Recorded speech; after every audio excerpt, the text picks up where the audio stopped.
Hi friends, இன்றைக்கி அயனார் துணை serial பார்ப்போமா? நேற்று சந்தோஷமாக இருந்தாங்க. அயனார் துணையில் நல்ல நல்ல ட்விஸ்டெல்லாம் நடந்துச்சு அப்படின்னு சொன்னோம்ல, அது கண்ணுப்பட்டு போயிடுச்சுங்க. இன்றைக்கி பார்த்தீங்கன்னா நிலா வாங்கின அப்படியே அந்த வசவை இங்கே கொண்டு வந்து அப்படியே கொட்டுறாங்கங்க. பாவம் சோழன் அழகாக பாண்டியோட பொண்ணு பார்க்குற விசேஷத்துக்கு கிளம்பியிருந்தாப்புல.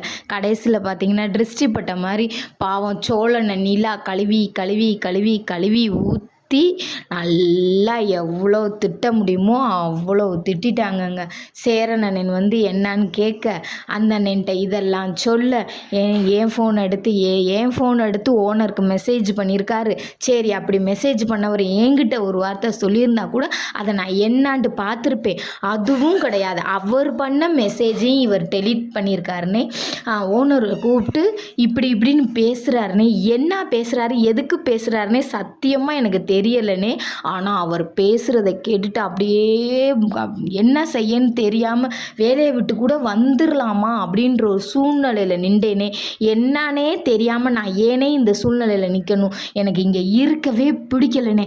சந்தாவும் வானதியும் வந்துட்டாங்கன்னா பொம்பளை இல்லாத வீடுன்றதை நிரூபிச்சிருவோம்.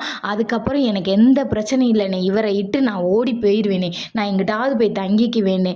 உங்களுக்கு ஒரு வாழ்க்கையும் பாண்டிக்கு ஒரு வாழ்க்கையும் கிடச்சி நான் இங்கே இருக்கணும் அவசியமே இல்லைனே அப்படின்னு சொல்கிறாங்க. சொன்னோன்னையும் பார்த்தீங்கன்னா சேரன் அன்னைங்க மூஞ்சியும் செத்து போச்சு, சோழனோட மூஞ்சியும் செத்து போச்சு. பார்த்திங்கன்னா ரொம்ப மனவேதனைப்பட்டுக்கிட்டு இருக்காங்க ரெண்டு பேருமே.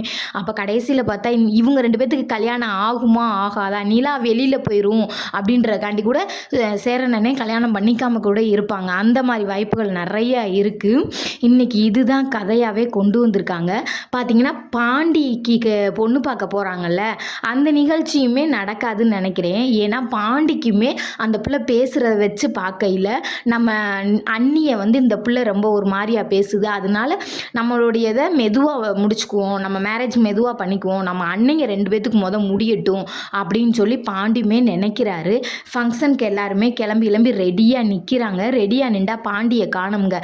பாண்டியை காணோன்னே சோழன் சொல்கிறார், நான் போய் பார்த்துட்டு வரேங்க அப்படின்னு சொல்கிறாரு. போய் பாண்டியை பார்க்க போனால் பாண்டி வந்து ஒர்க் ஷாப்பில் இல்லை. சோழன் தேடிக்கிட்டே இருக்காரு. இதுதான் இன்னைக்கு கதையாக இருக்குது. நிலாவுமே பயங்கரமாக சேலை கட்டி நல்லா நீட்டாக கிளம்பி இருக்காங்க. நாடகம் பிடிச்சிருந்தா சப்ஸ்கிரைப் பண்ணிக்கங்க. பாய்.